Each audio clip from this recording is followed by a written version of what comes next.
Bonjour, vous êtes sur la radio de Raymond avec Raymond ce matin. Nous allons très très bien. Le temps a changé, mais ils annoncent une canicule pour la semaine prochaine. Ça, c'était pour les banalités. Maintenant, les choses un peu moins sérieuses, mais importantes, c'est effectivement... vous parlez beaucoup de pervers narcissiques, de pervers manipulateurs, de pervers tout court. Je pense qu'on a beaucoup parlé de ça, de ce sujet-là. Je n'ai pas trop envie de remettre une couche. Le pervers est quelqu'un qui travestit la réalité. Le pervers manipulateur est quelqu'un qui ment. Le pervers narcissique est quelqu'un qui est dans une psychose. Ça veut dire que problématique très forte des volontés de détruire l'autre pour s'octroyer la sublimation de la mère. Bon, c'est un peu compliqué, ceux qui veulent. Je vais bientôt faire des vidéos beaucoup plus riches d'explications et de mes connaissances. Voilà, ça c'est pour le côté un peu sérieux. Maintenant, tout est tout aussi sérieux. Oui, il fait froid ce matin, j'arrête pas de tousser. Alors, tout aussi sérieux, il existe les pervers, il existe les pervers manipulateurs, il existe les pervers narcissiques. Mais il existe aussi autre chose que j'ai découvert il n'y a pas longtemps, j'en avais d'ailleurs parlé sur Facebook, où j'étais terriblement choquée. Il existe des personnes, des usurpateurs. Alors, j'ai dû appeler un ami HPI parce que pour lui expliquer la situation que j'ai vécue. Et je me dis, mais non, cette personne n'est pas... Il m'a dit tout de suite, il m'a trouvé le mot, parce que c'est ça le HPI. Ils ont les mots, vous voyez, ils ont tout rangé. Tandis que le HPE, comme moi, c'est des phrases entières pour arriver à un seul mot.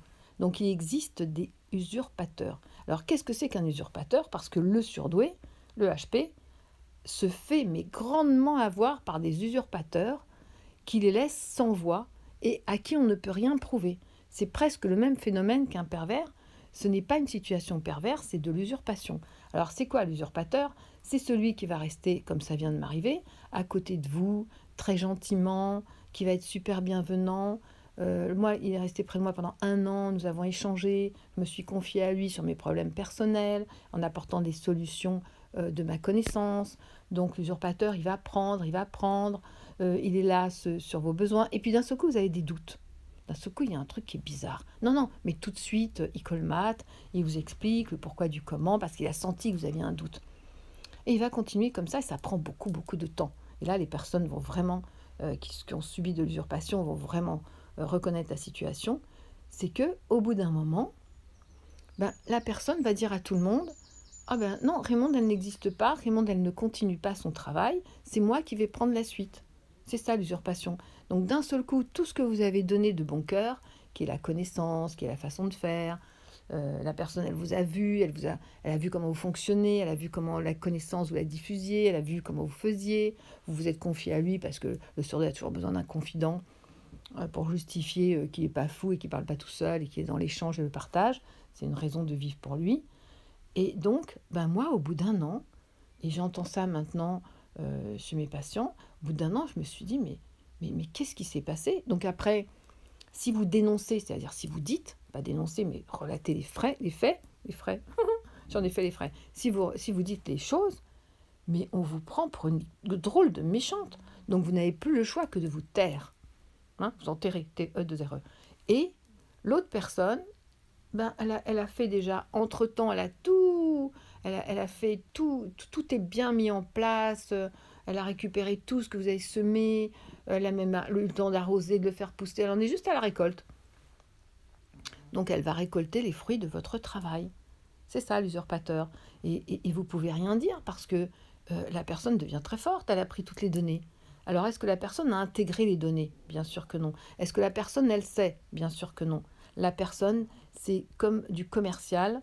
Elle a, vous voyez, comme il y a la concurrence, elle a tout bouché pour qu'on n'aille pas chez les concurrents et qu'on vienne uniquement chez cette personne. Moi, c'était un homme qui est connu parce qu'il a traîné à côté de moi pendant 1 an. Alors, ces gens-là, ce sont des usurpateurs. Ça veut dire qu'ils prennent toute votre connaissance gentiment. Si vous avez un moindre doute, ils vous apaisent tout de suite. Ils répondent à tous vos besoins. Ce sont des personnes qui parlent beaucoup de vos besoins, qui répondent quels sont vos besoins et qui vont vous expliquer que vous avez besoin de ça, quels sont vos besoins. Ils travaillent uniquement sur vos besoins parce qu'ils ont compris que si on répond à vos besoins, on a colmaté les failles qui sont en vous. Et puis, comme le surdoué a vraiment besoin d'être sécurisé et rassuré, ce sont des personnes qui sont extrêmement rassurants extrêmement sécurisant. Et là, le surdoué, alors, il se croit, mais vraiment sur un petit nuage. Il va donner tout ce qu'il a, parce que c'est comme un ange sur un nuage ou la fée Clochette. Il va tout donner, et à un moment, lui, alors je dis pas qu'il n'est plus rien, mais il va rester évidemment sous le choc pendant un certain temps, et on lui a tout pris. Voilà. Donc ça, c'est dans l'entreprise, c'est dans le travail, évidemment. Ce n'est pas de la perversion, ce ne sont pas des pervers, ce sont ce qu'on appelle des usurpateurs. Ils ont usurpé. Voilà. Et bien écoutez, j'espère que ça vous servira. Pour moi, ça me sert de leçon. Et pour vous, j'espère que vous ferez attention. Voilà, je vous embrasse et je vous dis à très vite. Bisous.